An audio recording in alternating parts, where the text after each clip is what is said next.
Основното јавно обвинителство работи на кривичната пријава против Ферид Мухич, Горан Мисовски, Џафери, Заев, Ахмети и уште 62 други пратеници за нелегалниот избор на претседател на Собранието на 27 април годинава.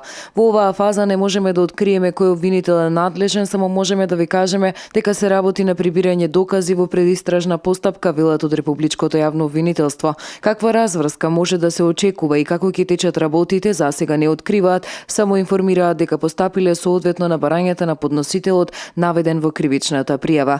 Пријавата ја поднесе Сдруженијето на граѓани за почитување на прописите од Битола.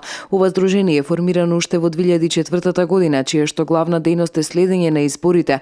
Пријавата ја поднесе на 12 месецов. Пријавата е поднесена поради основано сомневање дека пратениците извршиле неколку кривични дела од кривичниот законник, велепредавство, злоупотреба на службената должност, противзаконско посредување, лажно представување, самовластие, фалсификување службена исправа и уште неколку други дела.